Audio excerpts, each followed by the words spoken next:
안녕하세요 여러분, 정신과의사 박수입니다. 다들 잘 지내셨나요? 저는 오늘 영상을 준비할 때 제 경험을 좀 녹여가지고 준비를 해봤어요. 다름이 아니라 제가 한 2달 전부터인가 이상하게 너무 피곤하고 평소에 되게 재밌게 봤던 영화나 뭐 음악 듣기 이런 것도 다 그냥 귀찮고, 그래서 퇴근을 하고 나면은 집에 가서 그냥 한 3시간씩 누워만 있었어요. 막 잠을 좀 자주 깨기도 하고, 내가 왜 이러지? 뭔가 만사 귀찮고 왜 이러지? 봤더니 제가 우울증이 좀 왔던 것 같아요. 그래서 혹시 여러분들도 이런 증상들을 겪고 있진 않으신지 갑자기 확 걱정이 되더라고요. 그래서 제가 오늘 준비해봤습니다. 우울증 혹시 나도? 이렇게 자가 진단을 하는 방법과, 그리고 어떨 때 치료를 받으러 가야 하는지, 그리고 중요한 것은 어떻게 이 우울증을 극복하는지, 그런 여러 가지 방법들을 다 알려드릴 테니까 끝까지 집중을 해주세요.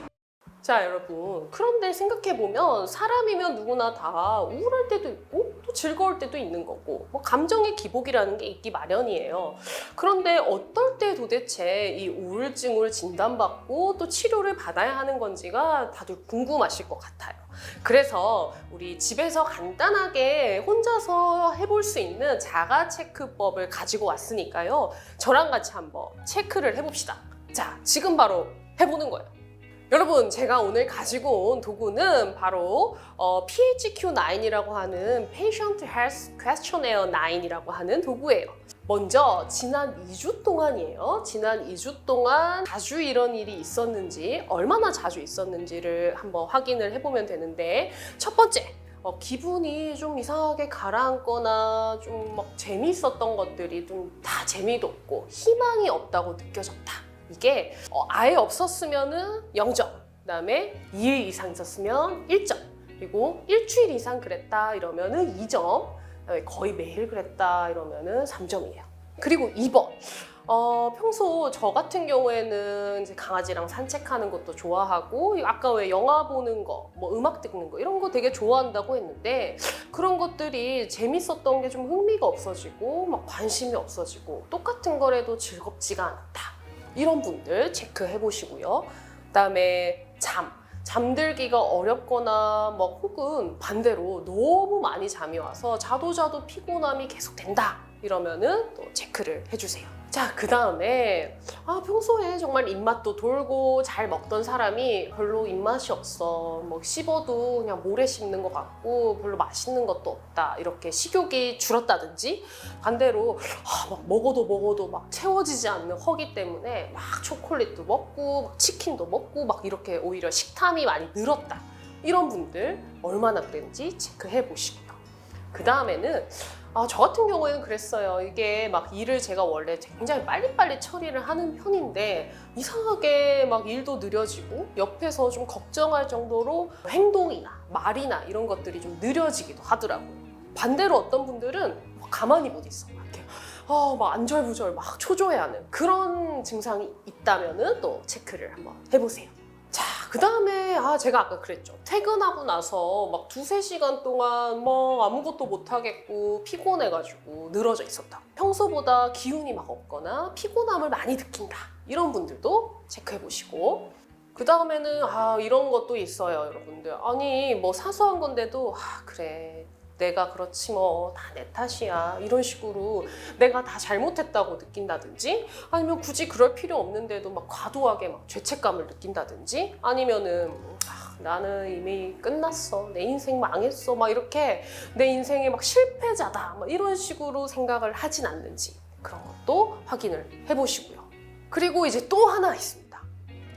우리가 뭐 직장에서 일을 할 때나 아니면 공부를 할 때, 뭐 책을 읽을 때 집중이 잘 되고 굉장히 잘 외워지고 이랬는데 집중이 안 돼, 이상하게. 근데 공부는 원래 집중 안 됐을 수도 있어요. 그런데 뭐 그냥 TV 보는 거라든지 뭐 그런 거, 일상적인 생활을 할 때도 집중이 안 되는 거예요. 그만큼 집중력이 떨어지는 경우도 확인해 보세요. 그리고 이제 마지막 9번째는 이거는 좀 속상한데요. 이렇게 살 바에는 차라리 죽는 게 낫겠다라는 극단적인 생각을 하진 않는지, 아니면은 그 괴로움을 못 이겨서 혹시 뭐 이렇게 자해를 하는 그런 경우는 없었는지도 확인을 해보시기 바랍니다. 자, 이렇게 다 체크해 보셨나요? 그러면은 점수를 빨리 더해보세요. 더 하셨어요. 더했을 때 5점 이상이 나오면은 이거는 이제 정신건강의학과에 가셔서 상담을 받고 진료를 꼭 보셔야 합니다. 5점 이상 나왔다고 무조건 우울증입니다는 아니지만 꼭 의심을 해볼 수 있는 정도이고요. 참고로 말씀드리면은 20점 이상이 되면 아주 심한 우울증일 수 있고, 10점에서 20점 사이면은 한 중간 정도, 5점에서 10점 사이면은 경도의 우울증을 의심을 해볼 수가 있습니다.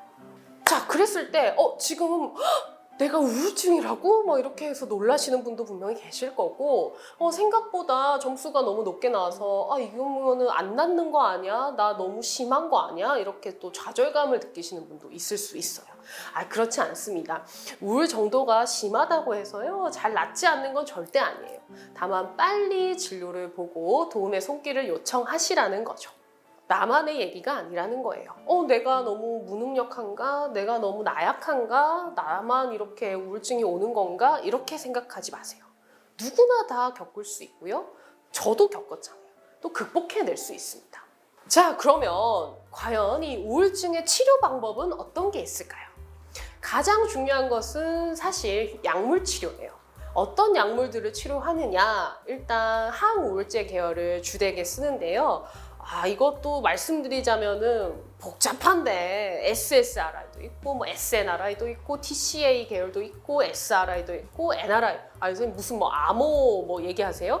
그런 게 아니라 이 약물들의 주된 작용은 우리 신경 전달 물질 중에서 세로토닌이라고 하는 것이 우울증 환자에는 많이 떨어져 있거든요. 그래서 이거를 이렇게 높여주는 작용을 하고, 부가적으로 노르에피네프린이라고 하는 신경 전달 물질도 같이 올려주는 그런 약물들이 있습니다.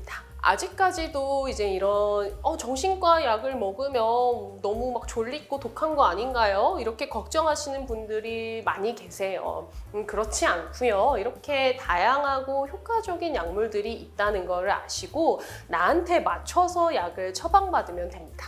그래서 이런 고민은 이제 정신건강의학과 전문의들한테 맡겨주세요. 자, 그 외에도 이제 다른 치료법들도 많은데요. 일단 우리가 정서적으로 뭔가를 얘기를 하는 것만으로도 많이 이렇게 위로를 받고 해소가 되거든요. 그래서 이런 지지적인 정신치료, 뭐 상담치료 이런 것들도 도움이 되고, 그 다음에 내가 모르는 나의 무의식이 이런 우울증에 영향을 줄 수도 있기 때문에 그런 것들을 이제 치료해 나가는 그런 정신 분석적 치료법도 있어요.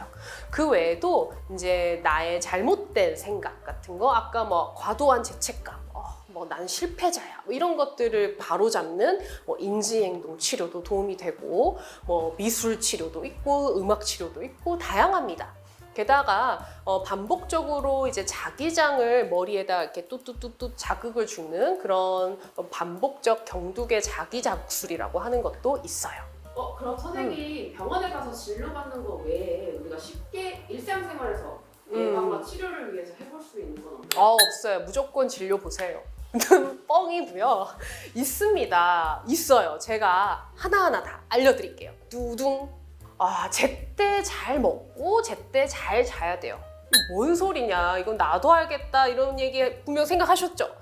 여기에 이 비법이 있습니다. 일단 우울증에는요, 이렇게 생체 리듬을 잘 유지하는 것이 가장 중요한데요. 잘 자는 게 그래서 첫 번째예요. 만약에 우리가 이제 피곤하다 보면은 이렇게 늘어지니까 낮잠을 많이 자게 되는데, 그러면 깊은 잠을 자지 못합니다. 그리고 우리가 잘 수 있는 양은 한계가 있어요. 그래서 밤에 또 잠을 못 자게 돼요. 그러면은 생체 리듬이 깨지게 되고, 우리가 잠을 잘 때 이 기분의 정화 작용이 일어나거든요. 이것이 제대로 회복되지 않기 때문에 문제가 생깁니다. 또 낮에 햇빛을 봐야지 아까 그 세로토닌이라고 하는 신경 전달 물질들이 잘 나올 수가 있어요.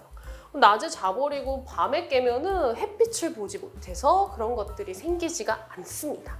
그래서 제때 잘 자는 거 정말 중요하고요. 두 번째는 제때 잘 먹는 거 너무 중요해요.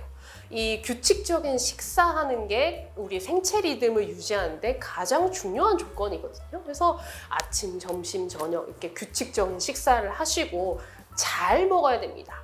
잘 먹는다는 거는 일단 영양분을 고루 섭취한다는 게 되겠어요. 그래서 우리 뭐 신경 전달 물질들, 그 외에 호르몬들 모두가 다 이 먹는 것에서부터 재료를 획득하거든요. 그래서 잘 먹어줘야지만 그런 것들이 잘 생긴다. 그리고 우리 혈관에 건강한 그런 음식들을 잘 섭취하는 게 중요한데요. 우리 다 흔히 알고 계신 것들이죠. 뭐 채소, 그 다음에 자연식, 그다음 뭐 단백질 이런 것들을 고루고루 잘 섭취를 해주셔야지만 혈관에 뇌로 가는 혈관이 튼튼해지고 그래서 뇌로 가는 영양분이나 산소가 공급이 잘 됩니다. 그리고 이거 너무 신기한 건데 염증 반응 같은 것들이 덜 생겨가지고 우울증 예방과 치료에 도움이 된다고 해요. 그러니까 잘 먹고 잘 자는 거 너무 중요합니다. 자, 그 다음에 또 뻔한 거 하나 더 얘기해야 될 것 같아요. 두 번째는 바로 규칙적인 운동을 하는 거예요. 운동. 정말 너무너무너무 중요합니다. 우리가 운동을 하게 되면은 너무 신기하게도 뇌세포의 그런 시냅스, 뉴로시냅스라고 하는 신경망 조직이 다시 만들어지게 된대요. 그리고 감정을 조절하는 뇌 부위가 활성화되면서 우울증의 예방과 치료에 정말 도움이 된다고 합니다. 그러면 어떤 운동을 얼마나 해야 되나요? 운동하는 게 스트레스인데요? 라고 하시는 분들도 계실 거예요. 뭐 어떤 운동이든 괜찮습니다. 그냥 걷기 운동도 좋고요. 뛰는 것도 좋고요. 필라테스도 좋고 뭐든 다 좋아요. 내가 좋아하고 꾸준히 할 수 있는 운동을 최소 주 3회 이상, 30분 이상 적어도 2달 이상은 해주셔야지만 효과가 있다고 해요. 그리고 우리 한번 해보신 분들은 아시겠지만 그 운동을 하고 났을 때 그 성취감이 장난 아니죠. 저도 요번에 이제 이런 증상들이 왔을 때 운동을 시작했거든요. 그랬더니 정말로 좋아지더라고요. 지금까지도 계속 꾸준히 하고 있습니다. 그러니까 여러분들도 저를 믿고 한번 시작해보세요. 자, 그 다음에는 또 3번째 방법 알려드릴게요. 뭐든 좋으니까 내가 좋아하는 일을 하는 시간을 반드시 가져야 돼요. 이것도 거창할 필요가 없어요. 저 같은 경우에는 예능 프로그램 보는 걸 좋아해요. 그다음 유튜브 보는 걸 좋아하거든요. 그런 시간을 가지시면 돼요. 그래서 사람들하고 이렇게 어울리는 걸 좋아하시는 분들은 이제 꼭 일정 시간을 내서 모임을 갖는다든지 전화 통화를 한다든지 이렇게 이제 소통하는 시간을 가지시는 게 좋고, 혼자만의 시간을 좋아하시는 분들은 뭐 영화를 본다든지 음악을 듣는다든지 그런 시간을 가지시는 거예요. 근데 또 여기서 제 환자분 중에 한 분은 이게 우울증에는 이렇게 뭐 명상 이런 게 좋다고 해가지고 법화경을 갑자기 틀어놓고 있었다고 하시더라고요. 물론 좋습니다만 그냥 들었을 때 내가 기분 좋은 것들을 하시면 됩니다. 근데 막상 내가 뭘 좋아하는지도 모르겠어요 하는 분들도 계실 거예요. 지금 바로 찾아보세요. 분명히 하나는 있습니다. 그거를 꾸준히 꼭 시간을 내서 하는 그 습관을 꼭 들이세요. 또 다른 비법을 알려드리겠습니다. 이번에는 3줄 일기라고 하는 것을 한번 써보세요. 일기를 쓰고 뭐 나의 감정을 쓰고 이런 것들 좋다는 얘기 많이 들어보셨을 텐데요. 막상 저도 해보려니까 이게 좀 잘 안 되더라고요. 좀 귀찮기도 하고 막 시간도 좀 많이 걸리고 막 손도 아프고. 그래서 그냥 딱 짧게 3가지만 써보시는 거예요. 첫 번째는 오늘 있었던 일들 중에서 가장 나빴던 일을 하나만 써보는 거예요. 두 번째는 오늘 있었던 일 중에서 가장 좋았던 일을 하나 써보세요. 우리가 참 살다 보면은 즐겁고 좋았던 일들은 이상하게 잘 잊혀져 버리고 힘들고 나빴던 기억만 각인되는 경우들이 많아요. 근데 돌이켜보면 생각해보니까는 좋았던 일이 있었네. 이것도 기분 좋은 일이 있었네. 그래서 내가 좋아하는 일이 무엇인지도 알 수 있고, 더불어서 오늘 하루 있었던 일 중에서 이렇게 좋은 일들이 많이 있었구나라는 거를 되짚어 볼 수 있는 아주 좋은 방법입니다. 그리고 3번째가 이제 중요한데요. 내일 꼭 해야 될 일을 하나 적는 거예요. 아, 이거 뭘 적지 막 고민하시는 분들 많을 텐데 이거는 아주 사소한 거일수록 더 좋습니다. 우리가 이렇게 우울증이 오면은 큰 목표를 세우면은 그냥 너무 하기가 힘들거든요. 목표는 되도록 구체적이고 적게 잡아야 돼요. 무슨 말이냐? 자, 청소하기, 막 대청소 이런 거 다 안 돼. 아주 작은 청소를 해야 돼요. 책상 정리 너무 버거워. 그냥 서랍 맨 윗칸만 정리하자. 이런 거를 적는 거예요. 그리고 또 하나 팁은 아주 능숙하고 내가 잘하는 익숙한 일을 적는 것도 도움이 됩니다. 저 같은 경우에는 시장 보기 이런 것도 너무 부담이 돼서 그냥 마트 가서 오이 하나 사기 이렇게 실제로 적었어요. 내가 지킬 수 있는 것들을 적어놓고 그 다음날 그거를 행했을 때 우리는 알게 모르게 성취감이라고 하는 게 쌓여요. 나라는 사람이 그래도 약속을 지키는 사람이구나. 나는 이런 것도 할 수 있는 사람이었어. 자기 효능감이라고 하는 게 높아지기 때문에 이런 것들, 사소한 것들이 쌓이다 보면은 어느새 기분이 훨씬 더 좋아지는 걸 발견하실 겁니다. 저를 믿고 한번 해보세요. 정말 도움이 많이 됐어요. 자, 여러분, 오늘 이렇게 같이 체크도 해보고 이제 우울증을 극복할 수 있는 방법들도 같이 이렇게 얘기를 나눠봤는데 어떠셨어요?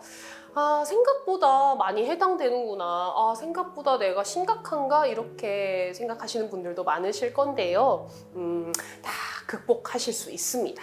그래서 저랑 같이 이렇게 생활의 습관도 바꿔보고 또 필요하면은 정신건강의학과 가셔서 진료를 받아보시면서 우리 좀 더 행복한 삶을 살아보는 거예요. 다 하실 수 있습니다. 그러면 저는 다음 이 시간에도 또 재밌고 유익한 여러분들의 정신건강에 도움이 되는 그런 내용을 가지고 다시 찾아올게요. 그때까지 여러분 안녕히 계세요. 감사합니다.